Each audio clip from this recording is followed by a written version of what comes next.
Here's Daniel Jones, the Giants quarterback, on whether he has a better idea of how to be successful in the NFL now that he is closing in on the end of his 4th season.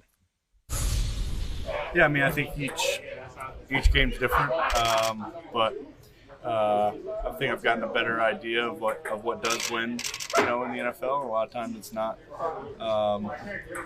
what you would think. I mean, I think it has a lot to do with taking care of the ball and staying in good situations for the offense, executing on critical downs and scoring in the red zone. But I mean, I think I've improved a lot since my rookie year. Hey, and this just gets back to the whole thing about whether or not the Giants will keep him. Did they do the right thing not picking up the 5th-year option? Will they have to use the franchise tag? They get to the playoffs. That boosts the overall reputation of Daniel Jones, and they're going to want to keep it together. It's like the Kirk Cousins thing. All the Vikings fans that want to get rid of Kirk Cousins. That was the narrative early in the offseason. It's like, that's fine, but who's your quarterback going to be? Yeah, exactly. So if Daniel Jones isn't your quarterback, New York Giants fans, who's it going to be? Yeah. Who's it going to be? That's Zach right. Wilson? You could trade for Zach Wilson, I guess. Wouldn't that be something? So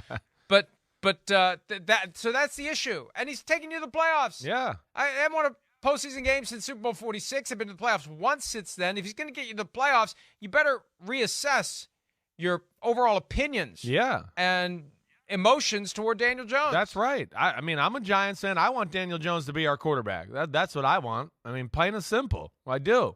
He embodies the Giants to me. This is what this is what I expect from a Giants quarterback. It's Phil Simms-ish. It's, Eli Manning-ish. It's, I don't give a damn about the fans. I'm going to be tough and lead my team and not be bothered by the New York media, and I'm unflappable and, quietly saying screw you underneath their breath, but having a smile and holding their head up high and being professional. That's where Daniel Jones is. And, I mean, come on, everybody. Like, how can we not jump on this? It's the first year he's had, here's a tweet from Big Phil. Yeah, okay. So Phil said, I've seen enough this year, and hashtag Daniel Jones has exceeded expectations, in my opinion. He will absolutely be the Giants' QB next year. I agree with Phil. I don't think there's any doubt. I think they want him to be the quarterback. He's played well. And, Mike, where I was going, too, and this is something we've discussed, I mean, come on.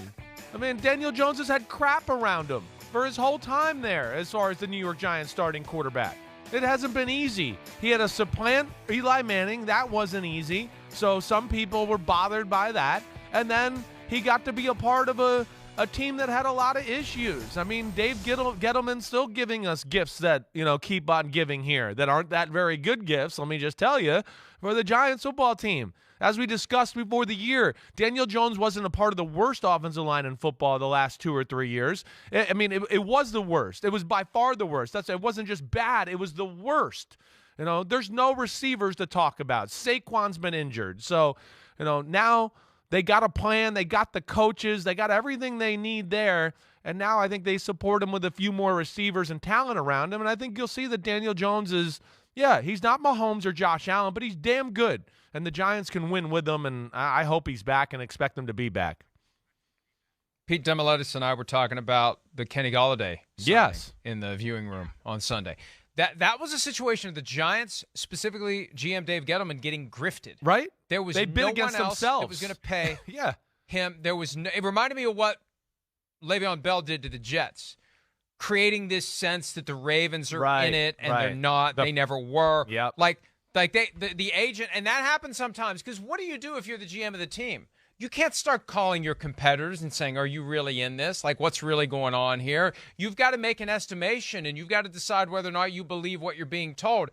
Gettleman bought it and overpaid Kenny Golladay, and the team continues to pay for that now. I haven't looked at his contract recently to see when they can cut the cord, but the problem with guarantees, full guarantees that go beyond the first year, you're stuck with the guy. Yeah. Somebody else is out there on the field, and the guy who has the full guarantee, who isn't good enough to play, is sucking up salary cap space that could go to other players, and that's not good for anybody. So the other challenge here, too, is they have to reach a deal with Daniel Jones. Right. And his leverage is, I'm going to be a free agent in the middle of March. So, what'll happen is, and even though it's tampering, it happens all the time. The Giants and Daniel Jones will try to work something out after the season ends. When the combine rolls around in late February, that's when Jones' agents and all other executives and all other coaches will be in Indianapolis, and there will be blatant meetings between agents and teams to just talk parameters. It's not as advanced as it used to be, but they talk parameters. You find out who's in and you find out who's out when the window opens just before the start of free agency. So the deadline for applying the franchise tag comes after the combine. The Giants will have an idea, based on what's happening in Indy, whether or not there are going to be other teams in the mix for Daniel Jones. That's when they have to make their final decision, franchise tag or no franchise tag. If they don't do the franchise tag, they run the risk of somebody else snatching him away. Yeah. If they do it, they pay a lot more money. And I remember saying last year, you're making about a $12 million gamble here. Yeah. And you're betting that he's not going to be so good that you want to tag him. And I think it makes it harder for them to justify tagging him because they'll be admitting we should have picked up the fifth-year option. Well, yeah, sure. But, at the same time, I think it was smart for them to not pick it up. We didn't know. There's some things we wanted to see. As much as we knew the supporting cast was around him, you got to see a supporting cast. Okay, wait. Here is a little bit better of a supporting cast. Oh, okay, this is what he's capable of. All right. We're seeing the bright spots here now that he's not being demoralized by a pass rush as soon as he gets the snap gets the ball on the snap. So I think they drafted him as in the top 10. I think they've always loved everything he stands for. Everything I know about the Giants from the Giants is Daniel Jones he's great leader. He's the guy, you want to lead your football team as far as the quarterback. He's not a diva. He's a worker. So all those things off the field they want. And I think this year now they've seen, with a coach and a system and a tried and true plan of attack on a weekly basis, and they've evaluated their team the right way to where they know what they are and they don't try to pretend or play some other game, that Daniel Jones is going to be a priority for them. And Mike, I think too, this is one of those situations where I don't think there's going to be a lot of a free agent market, right? I don't, because it is 1 year, and this is one team that knows him better than everybody else, and the rest of the league, you signed Daniel Jones, and everybody's like, well, you signed Daniel Jones to be our quarterback? He had 1 year with the Giants, and it wasn't even that good. It's true. So, right? So I think that all plays in the Giants' hands. You got to be able to sell it. Exactly. Yep. And that's where I think, then he's going to be like, wait, the Giants like me, and this is good. And that's where I think we'll come back to a 2-3 year deal with Daniel Jones with mid-market money to where maybe they can get out of the contract after a year or two or something that way. But I think really, like you said, both of them, the Giants and Daniel Jones, there's no better options out there, and we've seen some potential. And I just think they'll come together and make it happen at some point this offseason. Over under $30 million a year. Ooh, I know. That's the question, right? I know. I was. It's.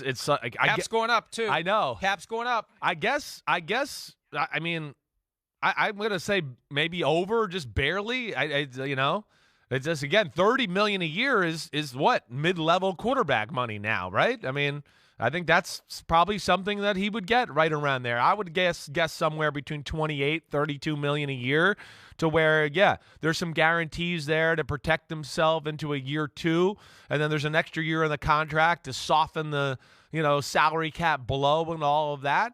And if things go really great next year and he is in the Pro Bowl and awesome or whatever, then maybe they'll tear the contract up or extend it or do whatever. But I figure that'll be the initial framework of this.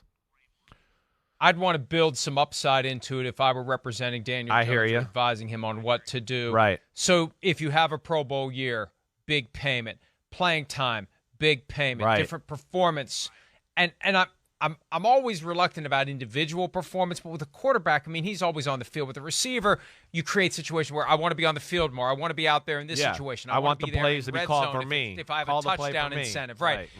For a quarterback, it doesn't matter. For a quarterback, you're always going to be out there. You're the starting quarterback. So if it's yardage, if it's completion percent, whatever formula they come up with, I got no problem with that. But if he plays at a higher level than what the contract would imply as an expectation for where he's going to be, he needs to be protected. more than just hoping that they'll rip it up and give him a new deal. I think he needs to have that upside in there by way of real incentives. Right. And the top of the market, you say 30's mid-level. Well, the top of the market is 50. A little more than 50 if you look at Aaron Rodgers' contract. And next year he's going to make almost $60 million under the deal that he signed earlier this year. Hi, it's Mike Florio. Thanks for watching PFT on YouTube. Hit subscribe for the latest news and analysis from Pro Football Talk.